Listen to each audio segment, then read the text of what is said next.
Good evening. This is CTV News for Wednesday, February 24th. I'm Denise Douglas. And I'm Sonia Shrivastava. Thank you for joining us tonight. Supporters of Laurel Regional Hospital vow to keep it a full-service facility despite plans to transform the facility into an ambulatory care center. Today, lawmakers in Annapolis put the hospital's future front and center in this ongoing debate. Our Byron Scott has the story.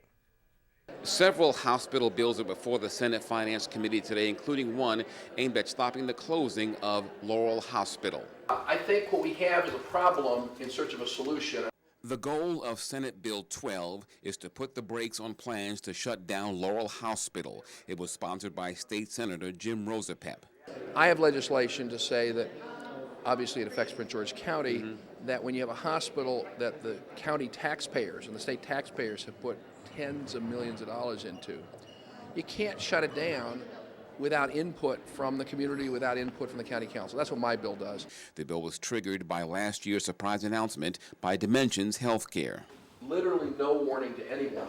There was an announcement made that inpatient services were going to be eliminated from Laurel Hospital. We're working with UMS, the University of Maryland Medical System, to try to come to an agreement on UMS taking over Laurel Hospital and Prince George's Hospital in a way that will update services, but keep the kind of services, inpatient and outpatient, that we need in the community. Dimensions Healthcare, which is the driving force behind the planned regional hospital in Largo, says Laurel is costing it millions of dollars annually in operating costs. Thus far, more than 100 employees have been laid off. 60 others have retired. Loretta Walt has been with Laurel for 26 years. To know that those services won't be possibly be available for our patients that we serve, not just in the Prince George's community, but we serve Montgomery County, Howard County, and Arundel County.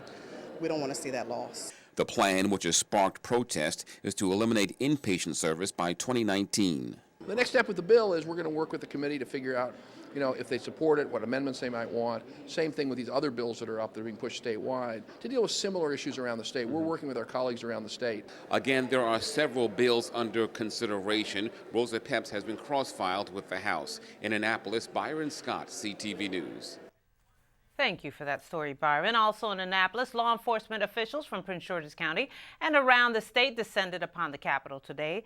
They want to show support for Noah's Law. It is legislation that is before the House Judiciary Committee that would require all drunk driving offenders to participate in the ignition interlock system, so they would not be able to start a car without blowing into the device, which locks if there is alcohol in the driver's body.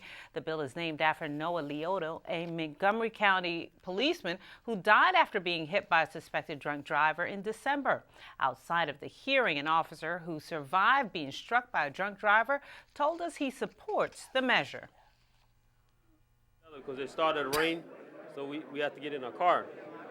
While doing so, he was drunk. He T-boned us, smacked my passenger side. Everything from my passenger side was pushed into my driver's side, and my car struck his car, and he was knocked out, and I was knocked out. What we're hoping is that his loss is what precipitates this change.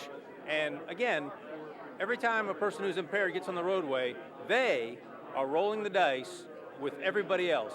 So it's not just the police officers, but it's the traveling public.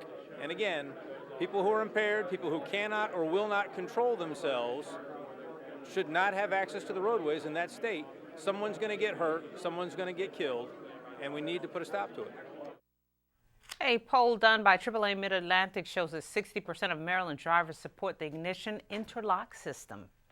Meantime, prosecutors shed new light in the Deontay Caraway case. Their teacher's aide is now facing federal and state charges for producing child pornography. Now, according to court documents, the 22-year-old admitted to making the videos, telling investigators, "How I get the videos is the kids would send them in the chat," adding, "I know it was wrong. I'm a bad person."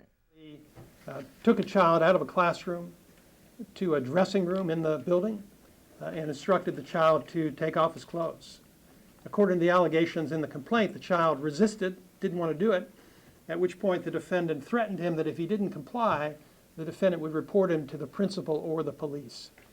I think that illustrates the evil, really, that we see in these sort of cases. Now, Caraway worked at Judge Slovenia Woods Elementary in Glen Arden.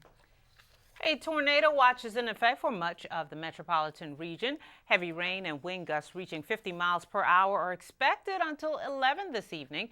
Forecasters say that while the severe weather may be brief, there is potential for property damage. Flood watches are also being predicted in the area.